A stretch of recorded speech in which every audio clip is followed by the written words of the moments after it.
Bulletproof Radio, a state of high performance. When you're dealing with a systemic oppression, and clearly we have racial issues in the U.S., but we've also seen it all over the planet.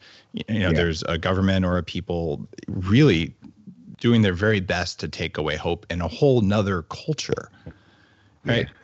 Yeah. And we're talking about war crimes, we're talking about just horrible stuff. How do you bring hope and love back to a people when they've been in a situation like that?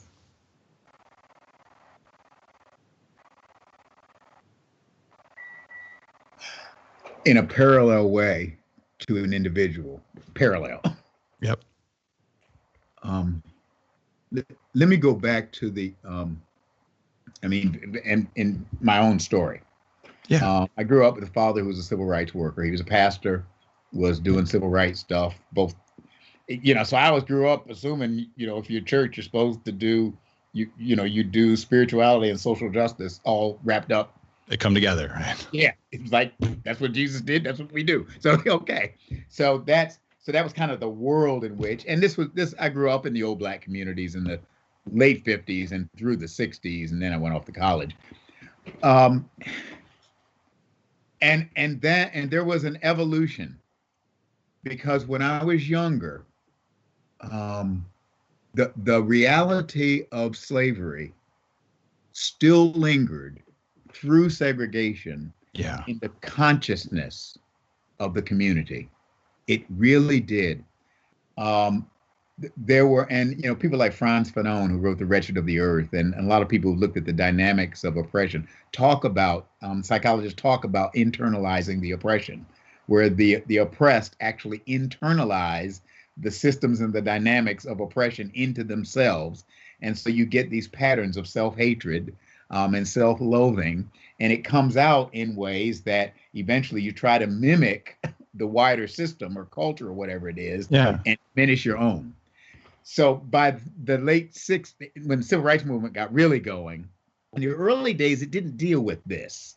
It didn't deal with it directly. But as time went on, there was a realization that, so laws have to be changed. Economic arrangements have to be changed. All that stuff has to happen. But there was a spiritual awakening that happened in the late 60s, when it was the Young Turks who were saying, wait a minute, just getting our civil rights isn't enough. What about our humanity? Yeah. And that's where you get the Black is Beautiful kind of stuff beginning to, and went into, there was a period of that.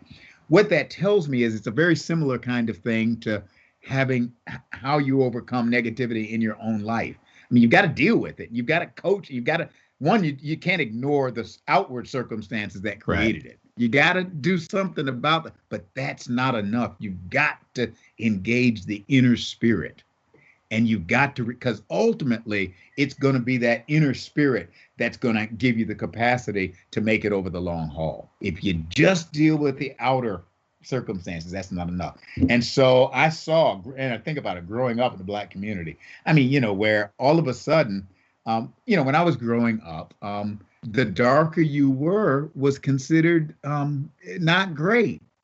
You needed, the lighter you were. I mean, Black people come in all hues and complexions, but light skin was considered beauty. That was where the beauty, which again is taking the cue from the wider culture.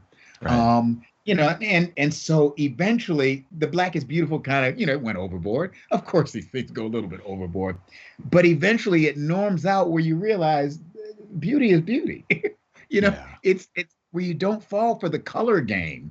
I had a friend from Rwanda who said the same pattern of internalized oppression played out in Rwanda, where one group was more favored because they were light-skinned, one tribe because they were lighter complexion. Facial features were more, they weren't European, but at least pointed in that direction, where the other were clearly more African, even looking more West African than East African, if you will. Right. And he said some of that was behind the struggle between Tutsi and Hutu that led to genocide, when the Hutu, the more dark-skinned, more African-esque tribe, rose up against the Tutsi, who had tended toward a little bit more light skin or more chiseled features, more East African. He said that internalized oppression fed into what became genocide. Wow. And Frantz Fanon in Wretched of the Earth talks about this. I mean, he was talking about it from the perspective of Algeria and the Algerian rebels. He was a psychiatrist. And he was talking about it from that perspective. That's why the inner self must be engaged as well as the outer self. It's not enough just to change the outward laws. You got to change the laws of the heart. It's both have to happen. And I think that's true with racial justice and healing in our culture. It's got to be both.